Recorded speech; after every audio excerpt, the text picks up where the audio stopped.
Hey guys, I want to welcome you to the weekly Wednesday for the Financial Freedom newsletter, where every week, every Wednesday, we delve into something inspirational, motivational, something excerpt taken from the Financial Freedom weekly newsletter.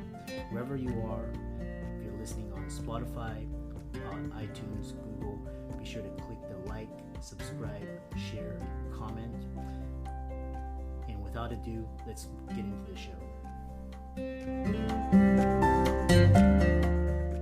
Welcome everybody to this week's podcast episode for the Financial Freedom Podcast, and I'm your host, Dr. Christopher Liu. And as you know, we talk about 4 different types of freedom: time, financial, location, health freedom. And in that light, I'm always interviewing entrepreneurs, speakers, influencers on the cutting edge, changing the world. So today we have Alison Smith, and she is an author, podcaster, speaker, and coach.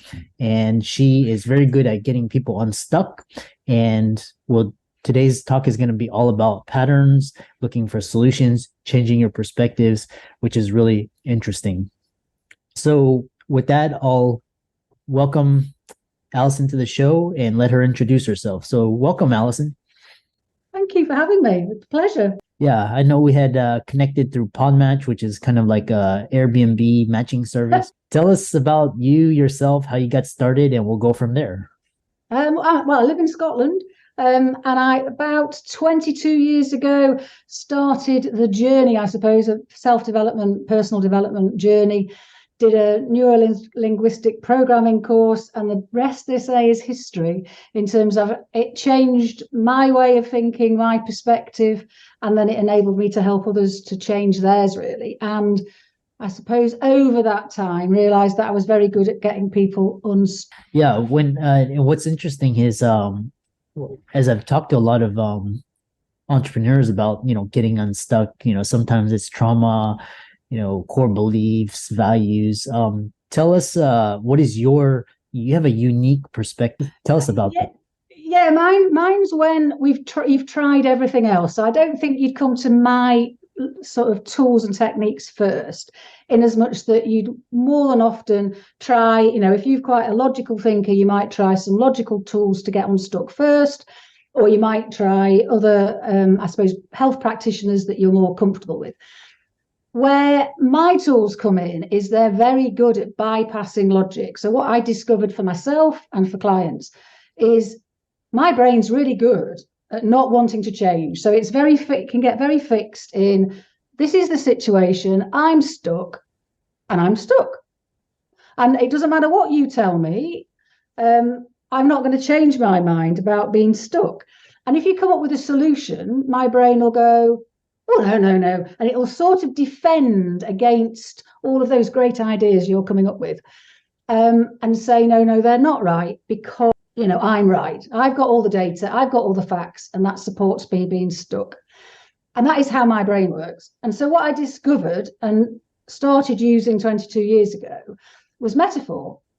And that bypasses my brain's ability to defend against great ideas, because it's as if it bypasses and opens doors in my brain, and therefore in other people's brain, to solutions. Because I believe we've all got the solution. It's just that when we're stuck, for whatever reason, whether, as you say, whether it's historic events that have happened, beliefs, values, the doors are closed, and therefore we can't get into the room that's got the solutions. Metaphor helps us do that, because it puts to one side, I say that we send logic on a hot sort of coffee break. So logical thinking goes on a coffee break, and we just have a bit of fun without all the content and data of the situation. And we just look at the patterns. And the patterns enable us to go, oh, yes, I'm being a bit defensive. Or, oh, yeah, there's another perspective to look at. So that's, most of the tools are, use metaphor in order to look at the situation and open up our understanding of the situation, really.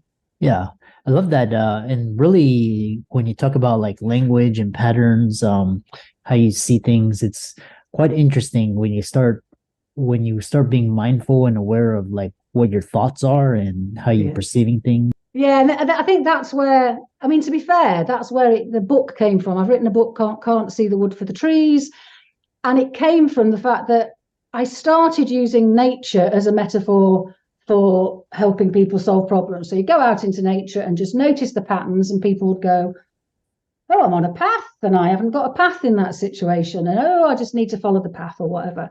And then, as you say, what I then discovered and heard in people's language was the fact that they were using these terms and they were hidden metaphors in the language all the time, specifically nature ones. So people say, can't see the wood for the trees, stuck in a rut, going around in circles, like a fish out of water. There's all sorts of idioms, and they change, dependent on where you are in the world.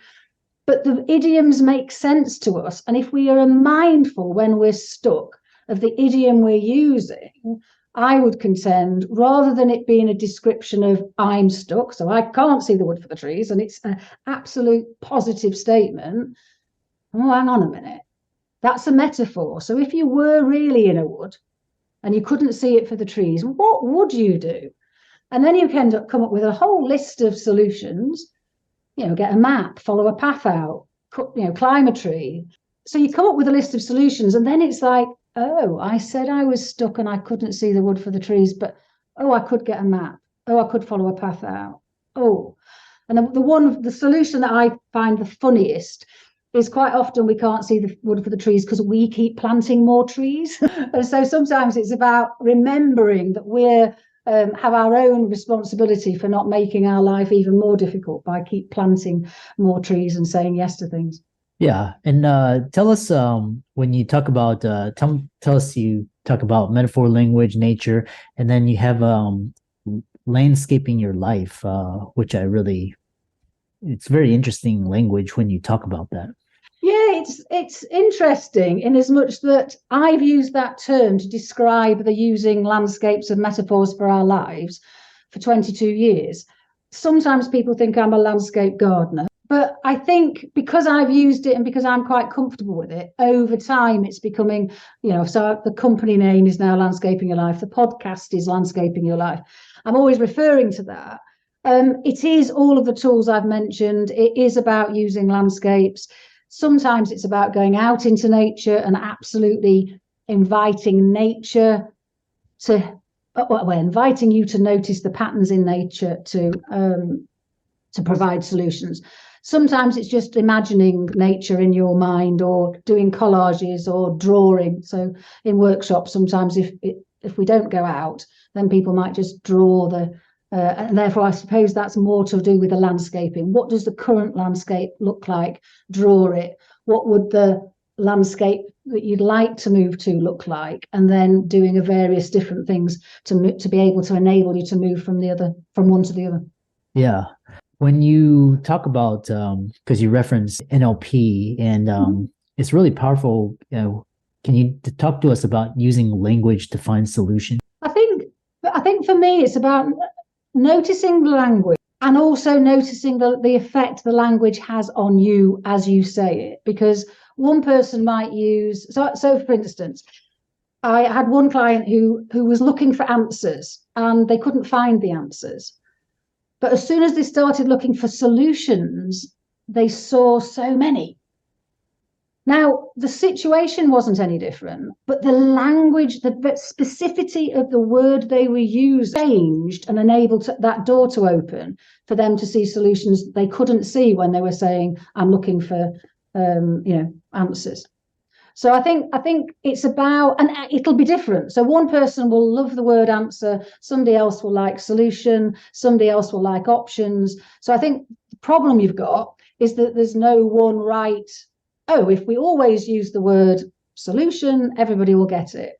So it is noticing in our own language, and obviously the language of our clients. Oh, that's interesting. When they said that word, it closed them down to options. What other options might we be able to use? And sometimes it's bringing it into conscious awareness to say, when you said that, it closed down the options. You're telling me that there aren't any solutions. What other words might there be that make you feel different?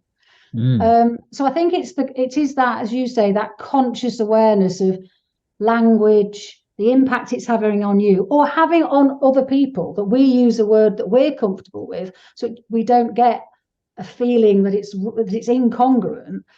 And yet the other person who's hearing it, the hackles come up, and I suppose the doors close in their mind because you've used a word that for whatever reason is unhelpful or unresourceful for them.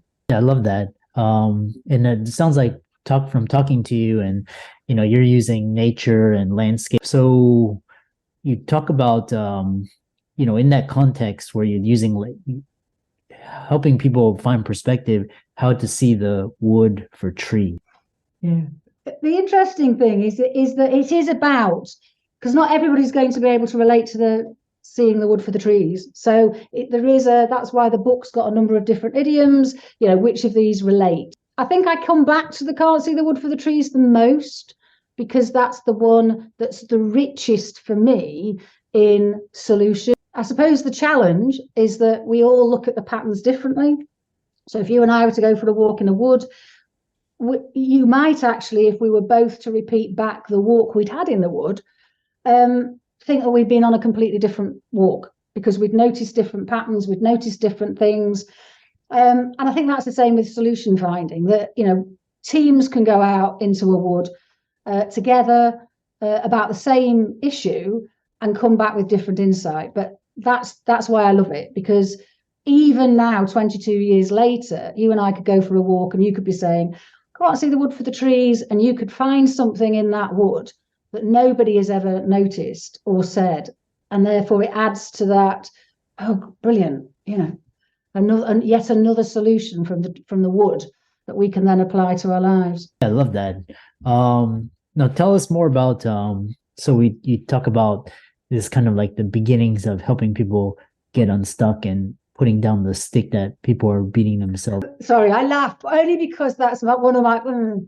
I was going to say one of my favourites. It is, but going around in circles is because so is turning a corner. So sometimes I would say that the words you're using follow through very literally. So if you want to turn a corner, go and find a corner and turn it. Now, that sounds, if anybody's listening, then they'll go, well, that sounds a bit weird. Go and try it, because the people's face when they walk round the corner and go, oh, but it feels different. And because they take the problem with them round the corner.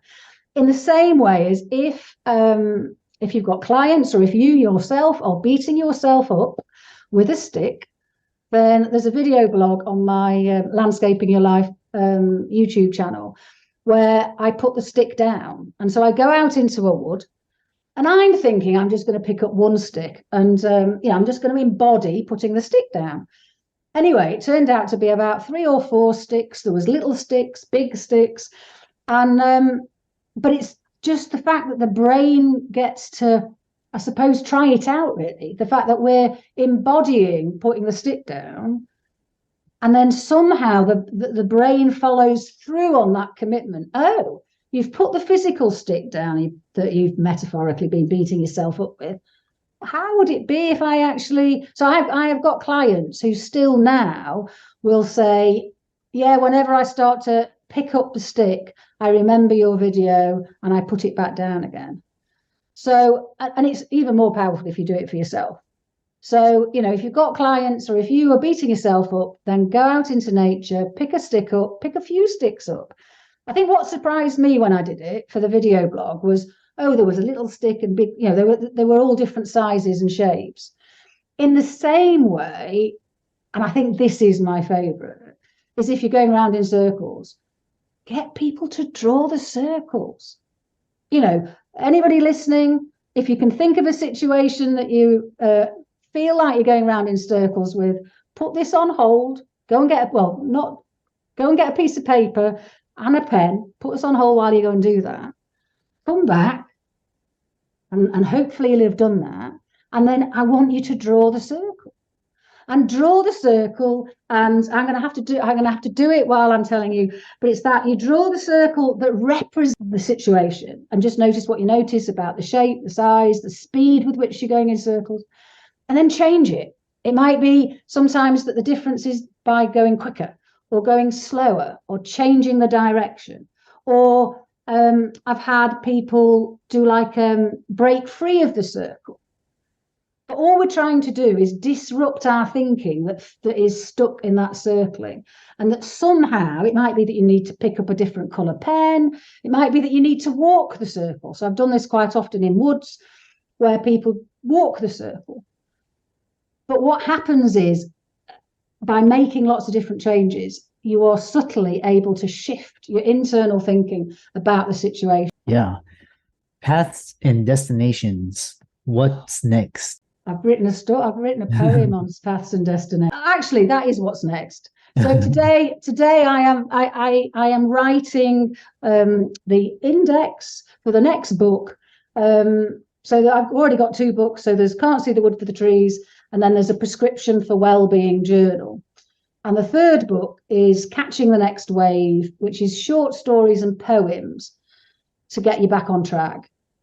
And in some respects, it's going deeper into metaphor, because the stories are metaphors, as are the poems. So one of the poems is about paths and destinations, and it's just a different way of helping people get back on track, continuing that theme of connecting with their inner wisdom rather than trying to solve problems logically all the time. Yeah, I love that. So tell us more, as we're coming to the end, you can tell us, the audience, I'm sure they're interested in talking to you. And I know you have a book and you have a podcast. So tell us more about how they can, reach out and pick those out.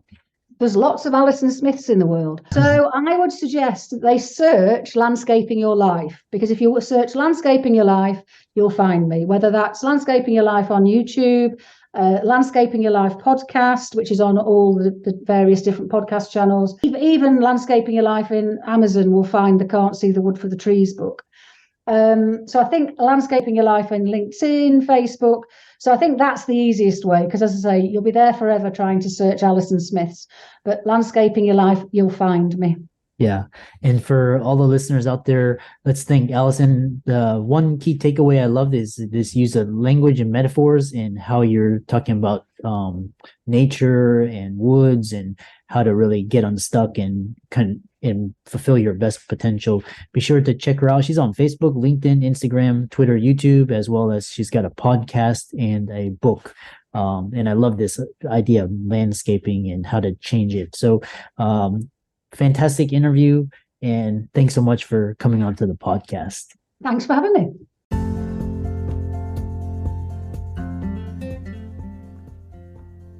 I hope you really enjoyed that wonderful, inspirational, motivational piece.